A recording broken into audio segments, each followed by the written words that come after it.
On peut partager ses richesses, on partage difficilement la pauvreté.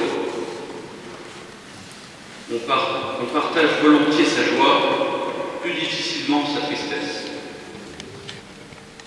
Les situations de précarité, la maladie, le handicap, la pauvreté créent des situations d'isolement. Ce soir, je voudrais contribuer à rompre l'isolement de ceux qui pensent être seuls dans leur souffrance. Lorsque j'ai eu 21 ans, j'ai été admis dans une école que beaucoup considèrent comme prestigieuse, l'école de l'air de Salon-de-Provence. J'ai alors débuté une carrière d'officier, puis de pilote de chasse. Je me trouvais dans un univers exaltant, tout pour flatter l'individu et l'ego. Un monde de gens forts, intelligents et sportifs. Par ailleurs, je m'étais engagé dans une institution de l'Église catholique qui proposait une vie spirituelle intense et une solide formation philosophique et théologique. Je me retrouve donc avec ces deux engagements et ces deux vies intenses, une spirituelle et l'autre professionnelle.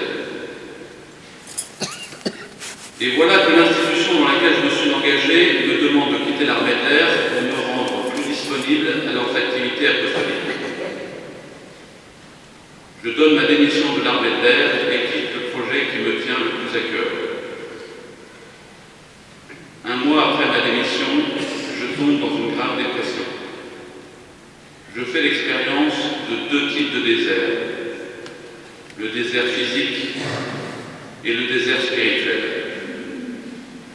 Le désert physique, c'est le désert de sable chaud où il fait 40 degrés à l'ombre, sauf qu'il n'y a pas d'eau. Le désert physique, c'est la maladie, c'est la souffrance.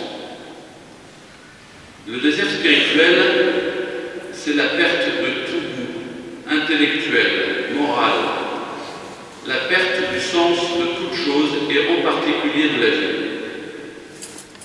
La combinaison de ces deux déserts, spirituel et physique, est un avant-goût de l'enfer. Non pas que Dieu n'existe pas, mais parce que Dieu n'est plus là.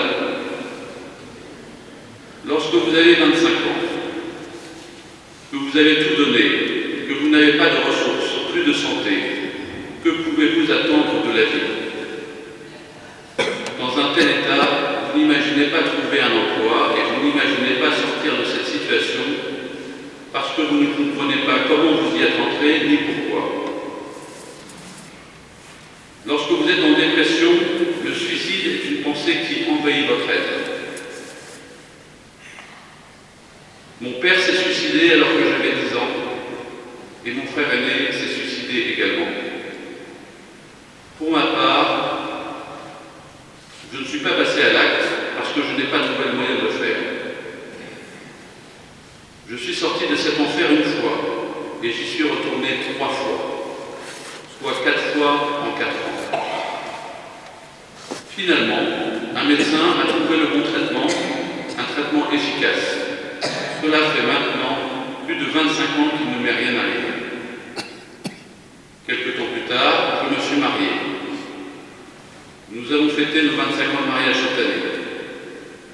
Et je peux dire que nous avons vécu heureux et que nous avons eu beaucoup d'enfants, puisque nous en avons 6. Oui, maintenant, je pense que je suis sorti d'affaire et j'en rends grâce à Dieu. D'une certaine façon, j'ai été victime d'une double peine. Les morts dramatiques de mon père et de mon frère, et ma propre dépression qui m'a permis de les comprendre. Aujourd'hui, j'ai la certitude que Dieu ne condamne pas ceux qui cherchent à sortir de cet enfer. À ceux qui souffrent de la dépression, également ceux qui les entourent, je voudrais dire ceci.